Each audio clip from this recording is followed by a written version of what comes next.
Okay, here we go. I'm going to try and show you the basics, the basic technique I used to create this image from my medium file.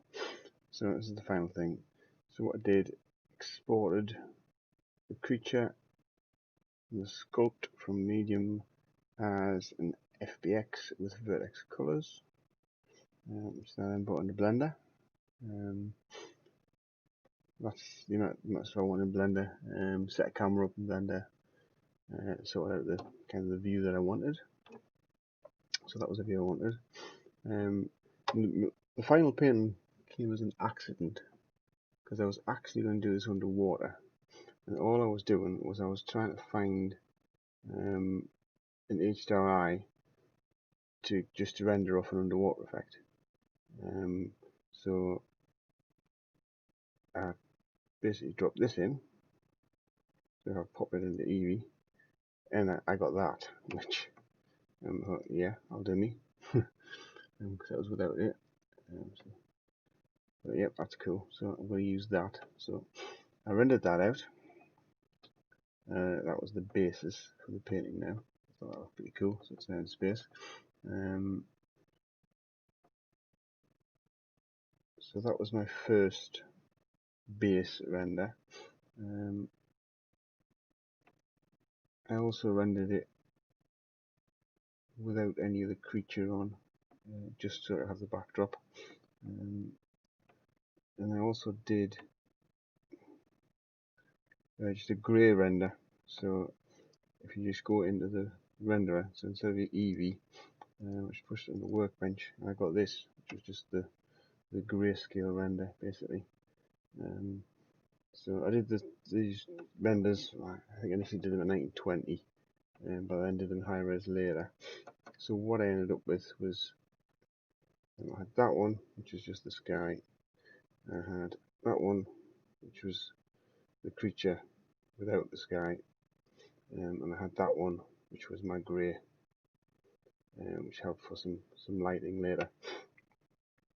So there were some red ones, but I'll go into them later. So what I did was in Krita, basically, initially I did just bring in the whole flat screen.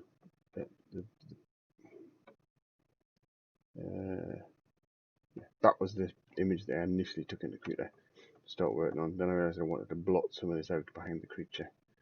So that was when I did the two separate renders.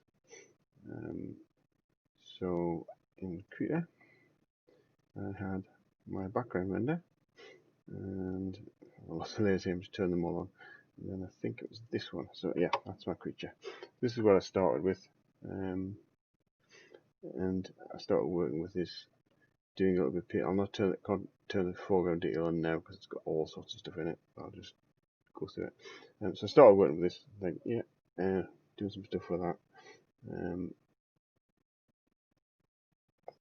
There's a deal in there. Put some extra stars in. So this one here, you can see, that's lighting up there. All that is just that grayscale one, I believe. Yeah, that was my grayscale image, just dropped on as another layer. Pass it down to pretty low. I think I had it on the screen, didn't I? Yeah, just to give it a bit of a boost. So I started painting with this, and I realised it was too blue. So what I wanted was some nice red in this side, which is when I started deciding to put the fire in. So I did that. That was again in Blender. I don't really go in Blender. I rendered it off exactly the same scene, but I had a red version of the sky. So I dropped that in, and then I masked all of that out, just painted it in this little bit that I wanted. So that's it, straight on, that's it masked out. And then I had another version of that without the sky in, just the creature, a bit harsher. I think I added an extra, I added a big glowing red light down here, to add some more light into them. And again, masked all that off. so all you're actually getting is just those little highlights. So I'm literally put that entire layer on, give it a completely black mask, and then just go in and paint in the little areas that you want, so you get all those nice little highlights. And then as I was going, I did actually paint some of the crap at the back as well. That was early on. I'm terrible at doing tutorials, by the way. And then I decided that the creature needed a bit more punch.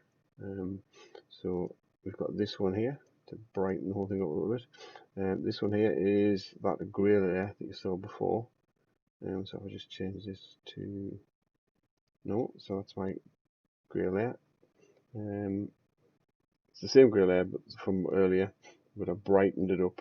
I just used the levels to brighten it right up, and then instead of normal blending mode, I changed the layer mode to overlay, and it gets a nice overlay. Gives you like a nice bright contrast, brightens the whole thing up. So then I wanted to add some more details on my fire. So these are just painting layers. There's an overlay layer there for some paint, some fire. Some more overlay. It's actually this come on behind the lightning. So that's the lightning I just painted on. A little fine brush, just paint the lightning in. And a bit more detail on lightning. And it doesn't look like much there, but that's all my foreground painting. So there is actually, if I zoom in,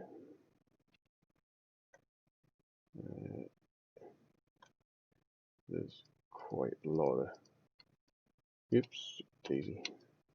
There's a lot of little, oops, I keep doing that. Painted a lot of extra little details and highlights all around the thing. Oops, stop doing that. So essentially that was it. As I say, there's lots of little painty in bits. There's a lot of this here. All of this bit here is essentially all of this lighting here. It's hand painted in, but it's just painted in by masking in that red render. So I'll turn that mask off. So we've got turn the mask on. Okay, actually show the mask in Krita. I don't know how to do it. I'm not used to using Krita. This is the first time I've really used it, so I don't know the ins and outs of the masking. Essentially, that's it. I hope that made some sense.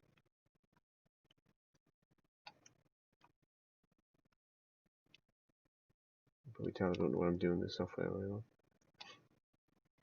So that's it.